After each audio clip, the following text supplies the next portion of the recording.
Assalamualaikum warahmatullahi wabarakatuh. Pada kesempatan kali ini, Islam Fisabilillah akan membahas kisah ruh yang terpaksa masuk ke dalam jasad.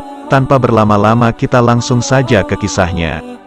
Dalam kitab Daqaiqul Akbar karangan Imam Abdurrahim bin Ahmad Al-Qadi, bahwa Ibnu Abbas radhiyallahu anhu berkata, Allah subhanahu wa ta'ala menciptakan Nabi Adam alaihi salam yang kepalanya diciptakan dari tanah Baitul Maqdis, wajahnya dari tanah surga, kedua tangannya dari tanah Tursina, dahinya dari tanah Irak, giginya dari telaga Al-Kausar, tangan kanan dan jari-jarinya dari tanah Ka'bah, tangan kirinya dari tanah Persia, kedua kakinya dari tanah India, tulang belakangnya dari tanah gunung, auratnya dari tanah Babilonia, punggungnya dari tanah Irak, perutnya dari tanah Khurasan, hatinya dari tanah Firdaus, lisannya dari tanah Taif, dan kedua matanya dari tanah telaga Al-Haudal.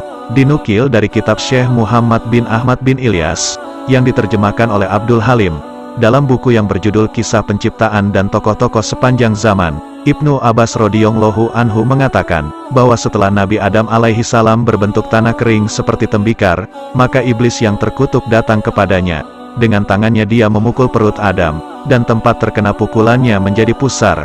Pusar merupakan tanda dari pukulan iblis. Penyebab iblis memukul perut Nabi Adam alaihi salam adalah agar dia mengetahui, apakah perut itu berlubang atau tidak. Setelah dia mengetahui perut itu berlubang, maka iblis masuk ke dalam perut Nabi Adam alaihi salam.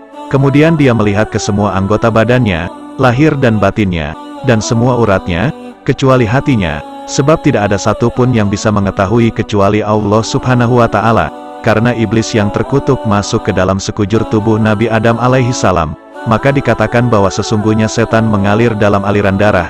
Ibnu Abbas radhiyallahu anhu mengatakan, tatkala Allah subhanahu wa ta'ala berkehendak untuk meniupkan ruh kepada Nabi Adam alaihi salam, maka Allah subhanahu wa ta'ala memerintahkan ruh untuk masuk kepadanya dari kepalanya. Oleh karena itu kepala suka disebut dengan yafuh. Ubun-ubun, diriwayatkan bahwa ruh enggan untuk masuk ke dalam jasad Nabi Adam alaihi salam. Roh berkata kepada Allah, wahai Tuhanku, bagaimana aku akan masuk ke tempat yang gelap? Allah subhanahu wa ta'ala yang maha agung lagi maha mulia menyuruhnya sampai 3 kali. Namun roh tetap menolak.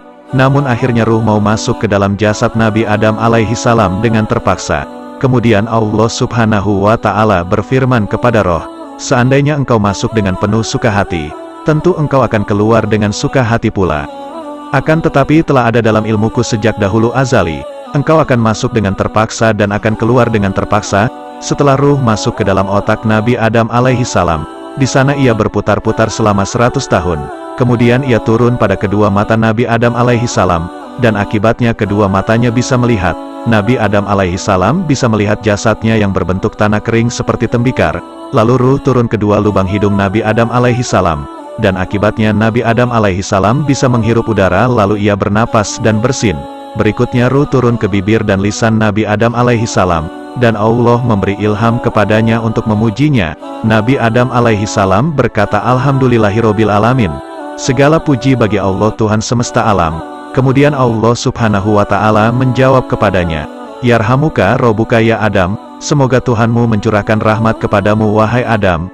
Doa ini untukmu dan juga untuk keturunanmu. Oleh karena itu menjawab orang yang bersin itu disunahkan. Diriwayatkan setelah Nabi Adam alaihi salam memuji kepada Allah, Allah subhanahu wa ta'ala berfirman, wahai Adam, untuk memujikulah aku menciptakanmu.